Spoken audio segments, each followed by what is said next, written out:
देव दर्शन देखने वाले सभी दर्शकों को जय माता दी। आज हम दुर्गा सप्तशती के 9वां अध्याय निशुम्भ वध पाठ की चर्चा करेंगे।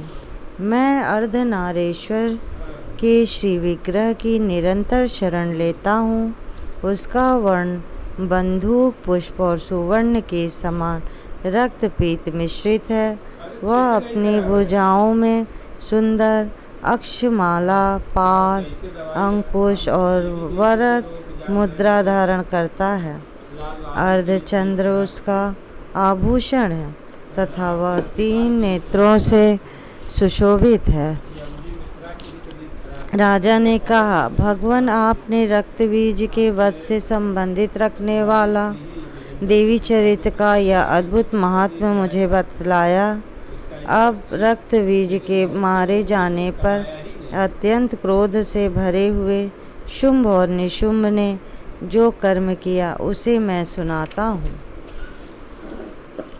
ऋषि कहते हैं, राजन, युद्ध में रक्त बीज तथा अन्य दैत्यों के मारे जाने पर शुंभ और निशुंभ के क्रोध की सीमा न रही। अपनी विशाल सेना इस प्रकार मारी जाती देख निशुंभ अमरस से भरकर देवी की ओर दौड़ा। उसके साथ असुरों की प्रधान सेना थी। उसके आगे पीछे तथा पार्श्व भाग में बड़े बड़े असुर थे जो क्रोध में से ओट चबाते हुए देवी को मार डालने के लिए आए। महापराक्रमी शुंभ भी अपनी सेना के साथ मात्र गणों से युद्ध करके क्रोधवश चंडिका को मारने के लिए आ पहुंचा। तब देवी के साथ शुंभ और निशुंभ का घोर संग्राम छिड़ गया। वे दोनों दैत्य मेघों की भांति बाणों की भयंकर वृष्टि कर रहे थे। उन दोनों के चलाए हुए बाणों को चंडिका ने अपने बाणों के समूह से तुरंत काट डाला और शस्त्र समूहों की वर्षा करके उन दोनों दैत्यपतियों के अंगों में भी चोट पहुंचाई। निशुंभ ने तीखी तलवार और चमकती हुई ढाल लेकर देवी के श्रेष्ठ वाहन सिंह के मस्तक पर प्रहार किया। अपने वाहन को चोट पहुँचने पर देवी ने छुरप्र नामक बाण से निशुंभ की श्रेष्ठ तलवार तुरंत ही काट डाली और उसकी ढाल को भी जिसमें 8 चांद जड़े थे खंड खंड कर दिया।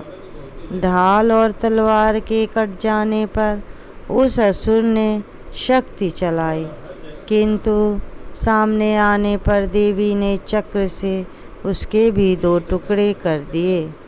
अब तो निशुंभ क्रोध से जल उठा और उस दानव ने देवी को मारने के लिए शूल उठाया, किंतु देवी ने समीप आने पर उसे भी मुक्के से मार कर चूर्ण कर दिया।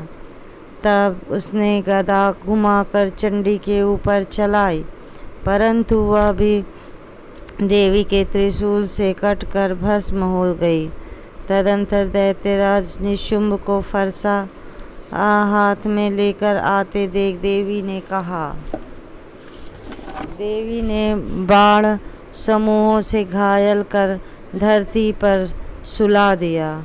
उस भयंकर पराक्रमी भाई निशुंभ के धराशायी हो जाने पर शुंभ को बड़ा क्रोध हुआ और अंबिका का वध करने के लिए वह आगे बढ़ा। रथ पर बैठे बैठे ही उत्तम आयुधों से सुशोभित अपनी बड़ी बड़ी 8 अनुपम भुजाओं से समूचे आकाश को ढककर वह अद्भुत शोभा पाने लगा। उसे आते देख देवी ने शंख बजाया और धनुष की प्रत्यंचा भी अत्यंत दुस्सह शब्द किया। साथ ही अपने घंटे के शब्दों से जो समस्त दैत्य सैनिकों का तेज नष्ट करने वाला था, संपूर्ण दिशाओं को व्याप्त कर दिया। तदंतर सिंह ने भी अपनी दहाड़ से, जिसे सुनकर बड़े बड़े गजराजों का महान मच्चूर हो जाता था, आकाश पृथ्वी और 10 दिशाओं को गुजा दिया। फिर काली ने आकाश में उछलकर अपने दोनों हाथों से पृथ्वी पर आघात किया। उससे ऐसा भयंकर शब्द हुआ जिससे पहले के सभी शब्द शांत हो गए।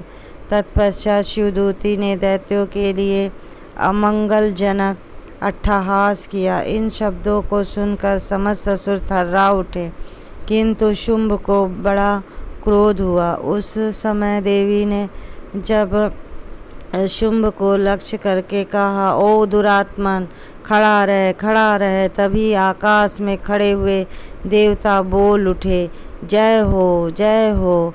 शुंभ ने वहां आकर ज्वालाओं से युक्त अत्यंत भयानक शक्ति चलाई। अग्नि में पर्वत के समान आती हुई उस शक्ति को देवी ने बड़े भारी लूके से दूर हटा दिया। उस समय शुंभ के सिंहनाद से तीनों लोग गूंज उठे। राजन, उसकी प्रतिध्वनि से वज्रपात के समान भयानक शब्द हुआ, जिसने अन्य सब शब्दों को जीत लिया। शुंभ के चलाए हुए वाणों के देवी ने और देवी के चलाए हुए वाणों के शुंभ ने अपने भयंकर बाणों द्वारा सैकड़ों और हजारों टुकड़े कर दिए। तब क्रोध में भरी हुई चंडिका ने शुंभ को शूल से मारा। उसके आघात से मूर्छित हो वह पृथ्वी पर गिर पड़ा। इतने में ही निशुंभ को चेतना हुई और उसने धनुष हाथ में लेकर बाणों द्वारा देवी काली तथा सिंह को घायल कर डाला। फिर उस दैत्यराज ने 10,000 बाहें बनाकर चक्रों के प्रहार से चंडिका को आच्छादित कर दिया। तब दुर्गम पीड़ा का नाश करने वाली भगवती दुर्गा ने कुपित होकर अपने बाणों से उन चक्रों तथा बाणों को काट गिराया। यह देखने शुंभ दैत्य सेना के साथ चंडिका का वध करने के लिए हाथ में गदा ले बड़े वेग से दौड़ा। उसके आते ही चंडी ने तीखी धार वाली तलवार से उसकी गदा को शीघ्र ही काट डाला।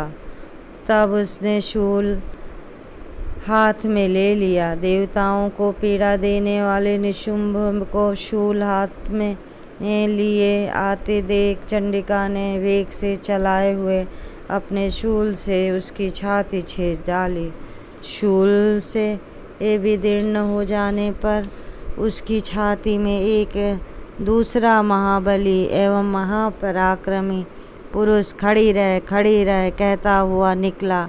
उस निकलते हुए पुरुष की बात सुनकर देवी ने ठठा आकर हंस पड़ी और खड़ग से उन्होंने उसका मस्तक काट डाला। फिर तो वह पृथ्वी पर गिर पड़ा।